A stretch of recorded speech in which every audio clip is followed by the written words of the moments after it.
Elaine, I must admit it's an absolute pleasure to get a bit of time with you and ask you a few questions. Again, I said the same to Aaron, but I was absolutely thrilled when I seen your name show up on the Northern Ireland IOSH branch committee. I've been a follower of yours for a couple of years now, and I always get a bit of an interest when I see some of the things you're putting out on LinkedIn.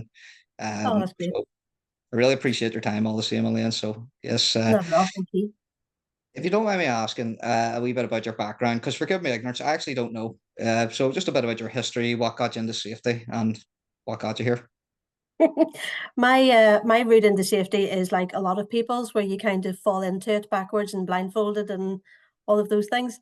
I was originally a chartered planning consultant by trade. So I was a member of the Royal Town Planning Institute. I started out in planning service, headhunted into private consultancy, and then that all fell away when the 2008 crisis hit, and all the planners and architects in the country all seemed to lose their job in the same month. So yeah, I found myself redundant, out on my ear, and nothing really to do. There were no jobs going, obviously, in that line of work. Found work for a year and a half as a PA for a solicitor, just to pay the bills, keep the house, and in the meantime, searched for a new career. RSPB, Royal Society for the Protection of Birds, took me in as a project manager, and the role was project manager, but willing to learn, to trade, to train up and take on all the courses and everything to be a safety manager as well. And that was literally the start of it. I got into it, did the project management piece, easy enough, learned the safety, did the NEBOSH General Cert with them. They also funded me to do my NEBOSH diploma as well, which was great. And yeah, the passion and the love for safety, as sad as that might sound, some people just totally took hold of me. Oh, that's brilliant. And you know what? There's a lot to unpack there.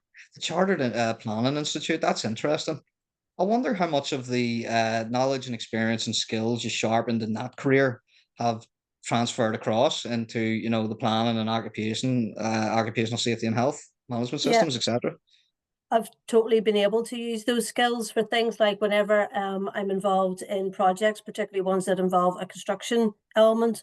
I'm obviously no stranger to reading plans and drawings, and even understanding the planning process as well. Whenever you're talking about that, and I know all of the things that the planners are going to want to expect to see in those plans and in those Yes. responses, and even the project management side as well. So obviously I've got my PMQ qualification, to be a project manager as well.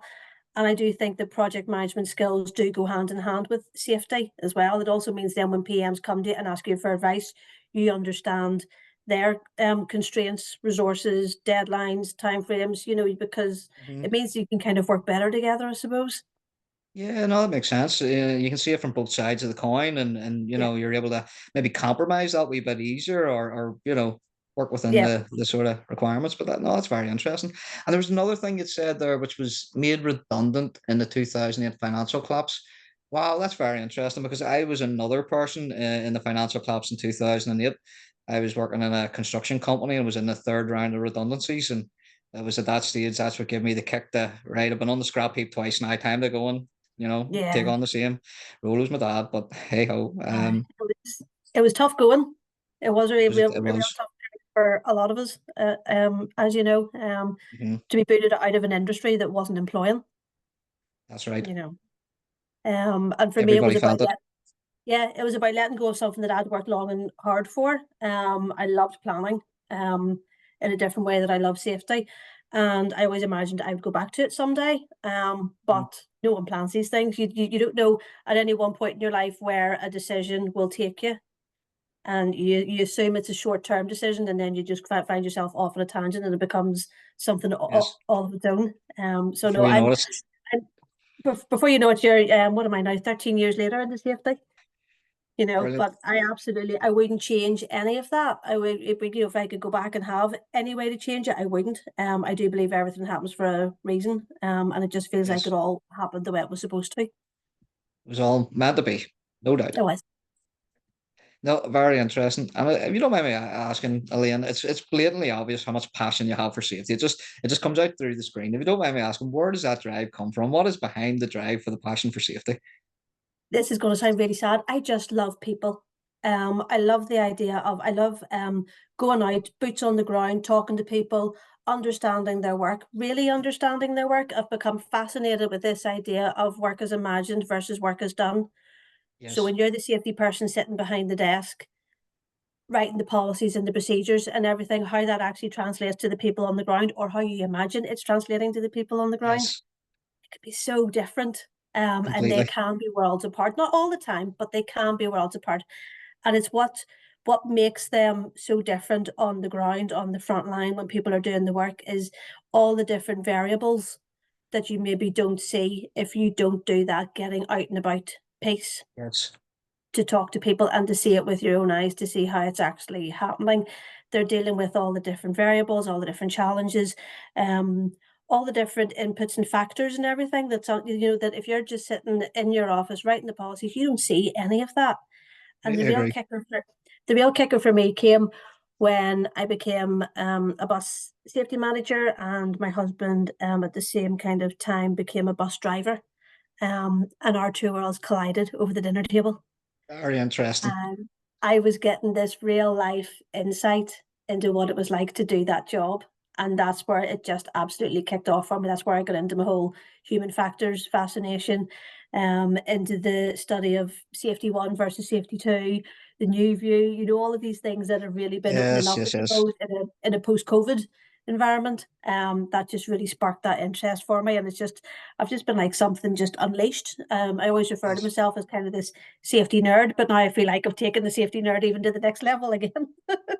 Well, I have to say that is a very interesting way to review and consult on the risk assessment and systems of work around the dinner table with a husband and wife from either sides. But it's fascinating. We But always I have put the marriage first, though. We always had an agreement. If things yes. got a bit, that was always walk away. The marriage comes first. That's all that matters, isn't it?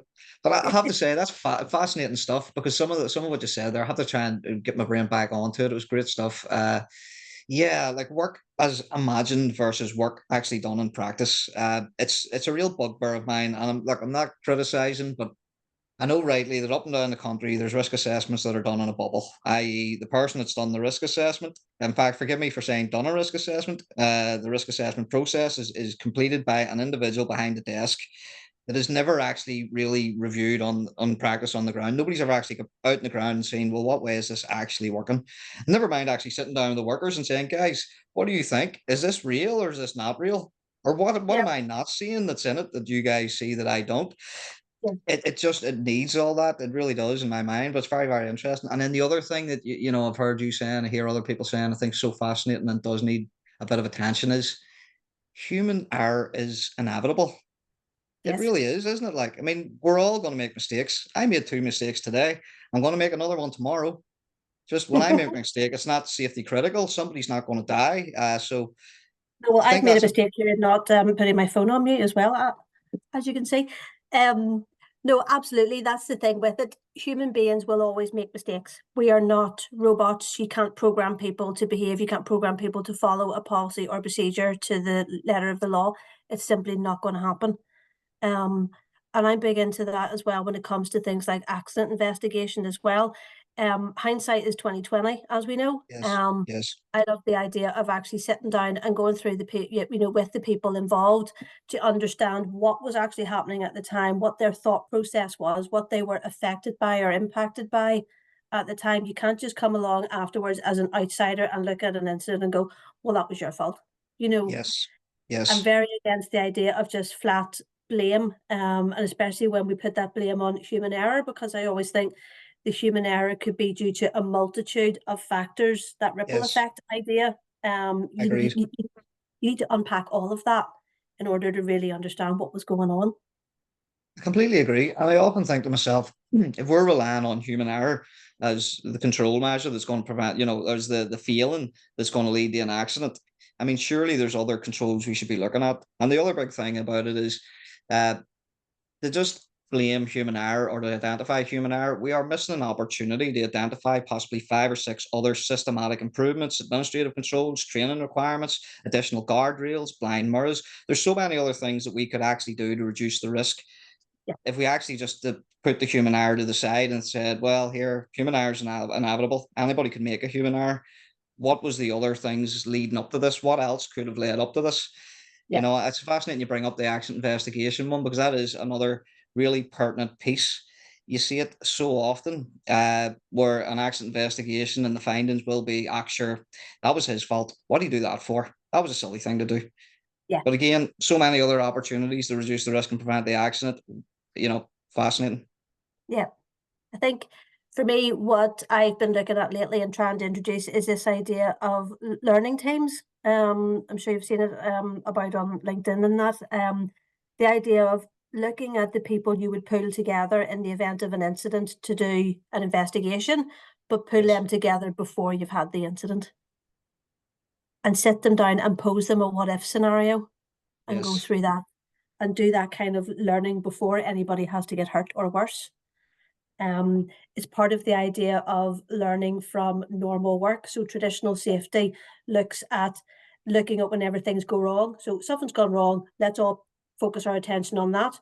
But actually, it's the idea of looking at normal everyday work, that idea of out there, boots on the ground, looking at what Yes. people are doing, that, it happens successfully 99 times out of 100.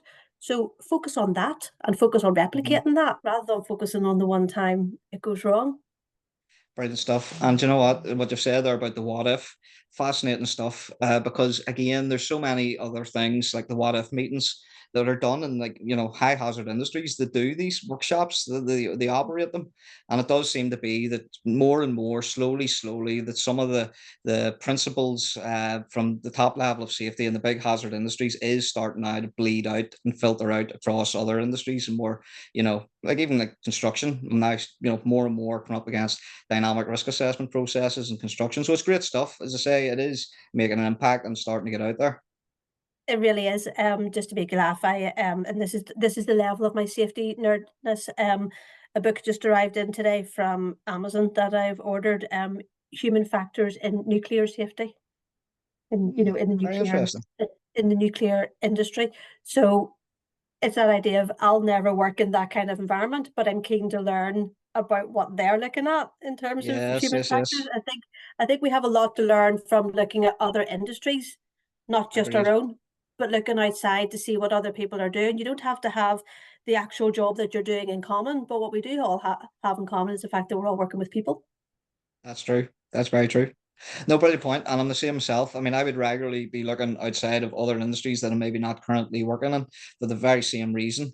And yeah, I must admit it, generally do spend a lot of time looking at the more hazardous industries to try and see, what they're doing. Is there any big changes or developments to try to see what can be gleaned and taken and implemented somewhere else? Great Yeah. stuff. Here, if you don't mind me asking, Elaine, what's been your biggest challenges in your career? Now, I've already picked up one or two. I mean, the financial collapse in 2008, that was a difficult time.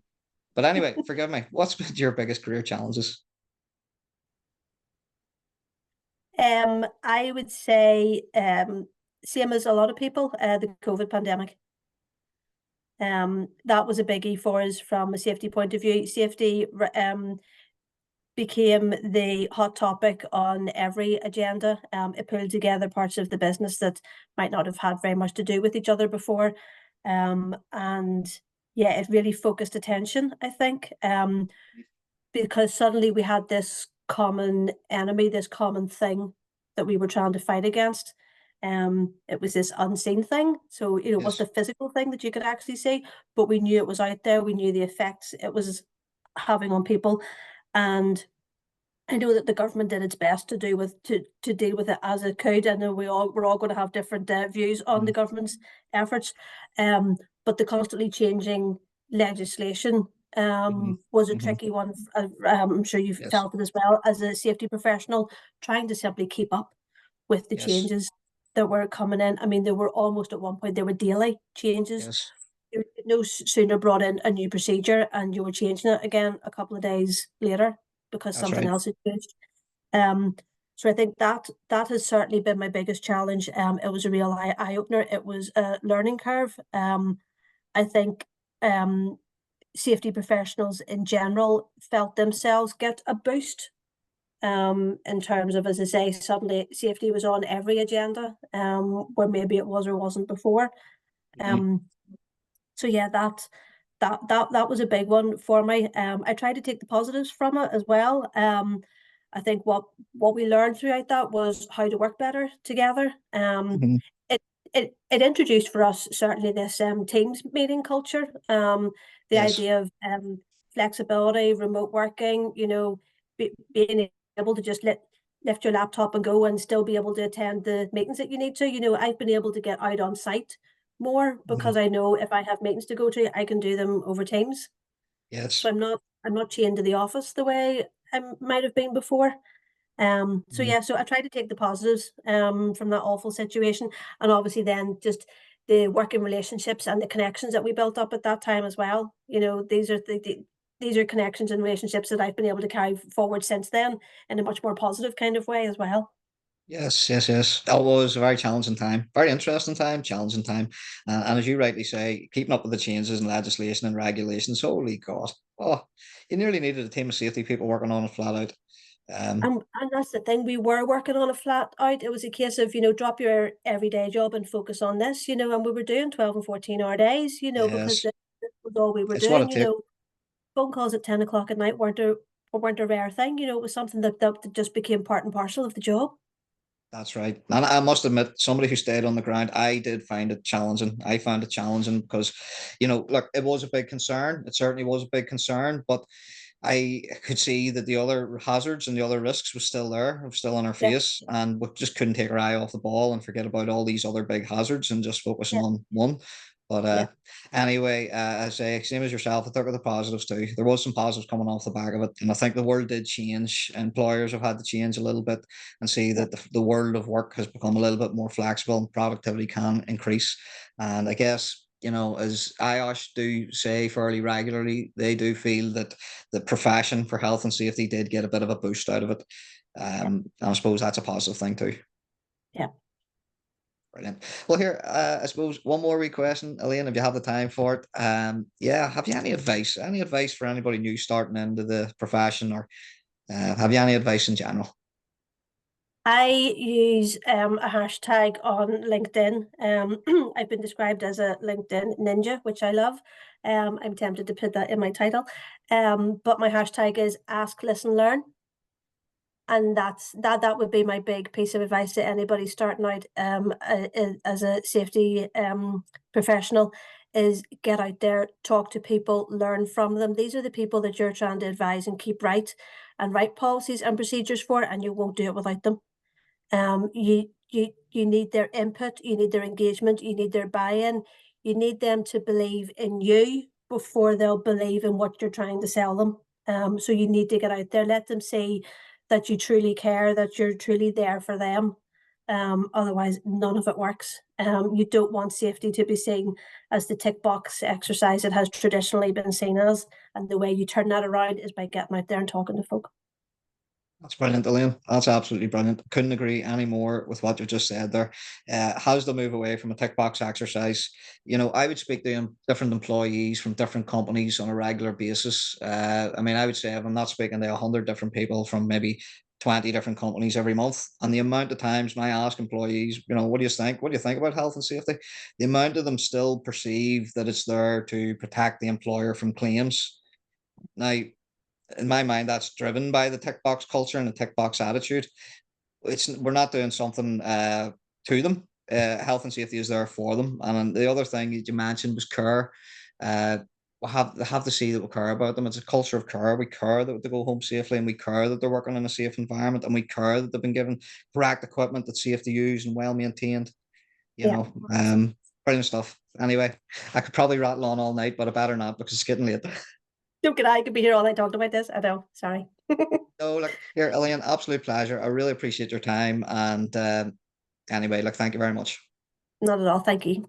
Talk soon. Okay. Bye. Well, stop that.